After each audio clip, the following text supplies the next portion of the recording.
자 그러면 좀 할게요. 하세요. 네. 얼른 하세요. 그 미국 얘기인데요. 네. 미국 중간 선거가 11월이라고 그러잖아요. 근데 그 굉장히 중요한 선거입니다. 사실 매 2년마다 미국 대통령 선거 4년 그 중간에 중간 선거인데 말이 중간 선거지 그게 국회의원 선거예요. 국회의원 그쵸. 선거에다 주지사 선거까지 같이 있는데 D-50이라는 건데 선거 지형도가 좀 바뀌고 있다라는 거예요. 그러니까 예를 들면 이거 뭐 보나마나 이 인플레이션 시기에 바이든 대통령 인기도 없고 그래서 여소야대가 확실하다. 미국은 상원 하원이 있잖아요. 상원 다 공화당이 역전시켜가지고 이제 여소야대 국면으로 가고 레임덕이 될 것이다. 이런 게 한 달 전, 두 달 전에 딱 정확한 프레임이었거든요. 네. 예. 근데 지지율이 굉장히 많이 바뀐다 이런 겁니다. 예를 들면 NBC 뉴스가 그 조사한 걸 보니까 46%씩 민주공화가 동률이 나왔어요. 예. 정당 지지율로. 그리고 민주당이 공화당에 지난달만 해도 2% 뒤진 걸로 나왔는데 이게 이 역전이 되는 추세로 이렇게 선거는 추세 아닙니까? 예. 근데 어쨌든 보면 민주당 입장에서 약간 골든 크로스 같은 것들이 나오고 있는 상황인데 바이든 대통령의 지지율도 최근 들어서 뉴욕 타임스가 조사한 걸 보니까 42% 나왔다는 거예요. 왜냐하면 이게 7월 조사에 33%였거든요. 대통령 지지율이 두 달 만에 9%포인트가 올라가는 것도 사실 쉽지 않죠. 미국까지 큰 나라에서. 그리고 이제 뉴욕타임스가 시에나 대학하고 공동 진행한 여론조사 보면은 46%가 민주당 후보를 찍겠다. 공화당은 44% 역전이 이미 돼버렸다는 거죠. 예. 예. 그래서 하원에서는 아직도 공화당 지지세가 좀 높은데 상원에서는 확실하게 민주당계가 민주당 후보들이 더 많이 장악을 할 것이다 이렇게 얘기를 했어요. 그래서 상원에서 다수당 민주당이 다수당이 될 확률을 데이터 업체죠. 538에서 분석한 건 71%.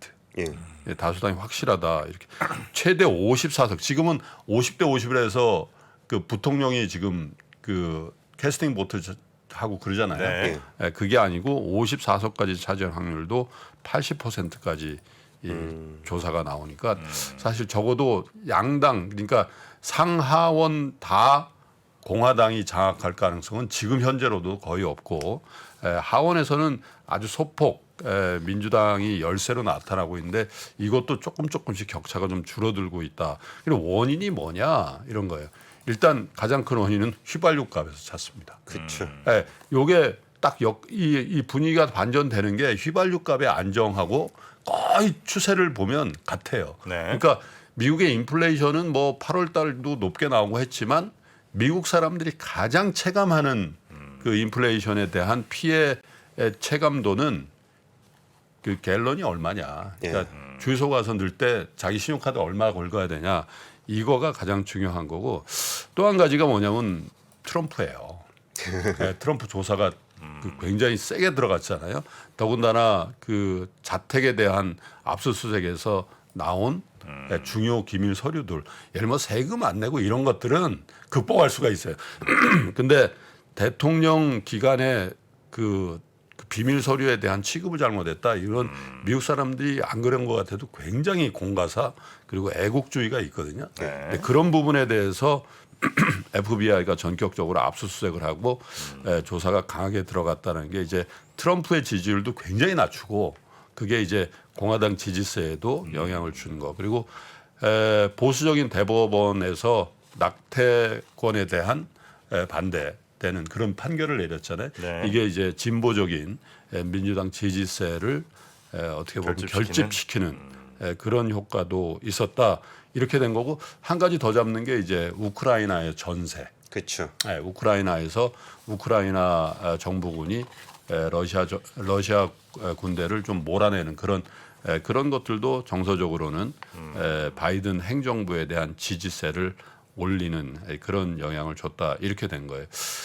50일 남았는데 사실 판세를 우리가 어떻게 알겠어요. 그렇죠? 미국 선거, 우리 한국 선거도 잘 모르는데. 그런데 어쨌든 경우의 수, 과정 이런 것들을 좀 정리해 보면 앞으로 50일 남은 기간 동안에 바이든 정부에서는 총력을 다할 게 결국 휘발유값 계속 안 오르게 하는 거. 네. 이거는 뭐 거의 명확한 것 같아요. 뭐 물론 국제 유가를 잡아야 되는데 어쨌든 간에 뭐 전략 비축유라든지 사우디와의 협상 뭐 이런 걸 통해서 저 미국 내부의 휘발유 값을 더 오르지 않게 하는 것들에 대한 정책은 확실하게 취할 것 같다는 생각이 들고 네. 또 하나는 이제 선거에서 지기도 어려운 게 고용 시장이 너무 좋잖아요. 그죠? 그래서 이런 것들에 더 박차를 가하면서 해외 기업에 대한 압력으로 인한 유치 활동 이런 것들 더 할 것 같고 우크라이나 전세가 뭐 영향을 줬다고 하니까 이왕 뭐 한 달 반밖에 안 남은 거 그죠? 더 밀어붙여서 이런 부분에 대한 지지율을 더 높이려고 하지 않겠냐 이런 게 이제 그 동안의 과정이고 그 과정 속에 하나 이벤트가 있는 게 시진핑의 대관식이라고 표현되는 시진핑의 국가주석 임기 연장이 있거든요. 예. 이건 아마 바이든한테 훨씬 유리할 겁니다. 그렇죠. 엄청난 그 방송이 나오겠죠. 저쪽은 독재 국가로 가는 거고 우리는 저걸 지켜내야 된다.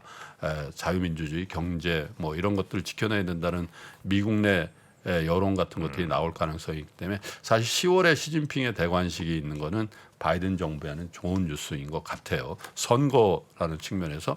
그러면 이제 결과가 민주당의 패배로 만약에 나왔다. 어떤 그 하원이라도 그렇게 되면 여소야대가 실제로 되는 거 아니에요. 그 얘기는 저는 여소야대가 되는 오늘 방산을 다루는데 예. 방산주를 자극할 가능성이 있다고 봅니다. 왜냐하면 남아있는 기간 동안에 바이든이 할 수 있는 카드는 인플레이션에 대한 그 억제책과 더불어서 미중 간의 갈등이 굉장히 더 심화되는 그걸 가속화하지 않겠냐 이렇게 보는 거죠. 그래서 어떤 미중 간의 경제적인 것뿐만 아니라 스케일을 외교 안보, 양안 관계 이런 것들로 해서 굉장히 그 정치적으로 미중 간의 갈등이 강화될 것이다 이런 게 생각이 들고요. 그리고 연준의 더 강력한 긴축 정책도 바이든 행정부에서 바라는 바가 되겠죠. 그리고 산업의 어떤 이 내재화 이런 부분도 더 강화될 겁니다.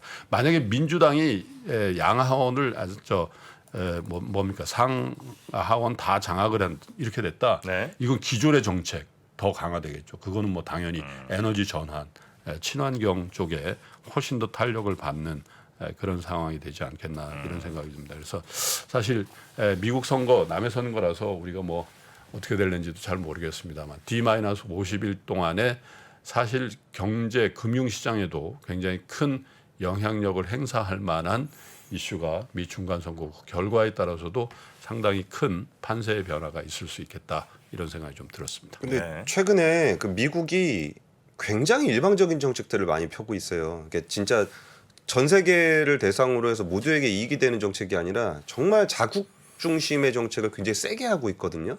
그리고 사실 IRA 같은 경우도 이제 국내에서 좀 나가서 협상하시는 분들도 있잖아요. 그럼 얘기해 보면은 아예 배려가 없다는 거예요. 그게 지지율이 워낙 낮은 상태에서 지금 쫙 올라오고 있는 순간이잖아요. 그러니까 기존의 정책을 바꿀 이유가 없어요. 중간선거 전까지. 근데 좀 전에 김 프로님 말씀하신 대로 이게 만약에 진다.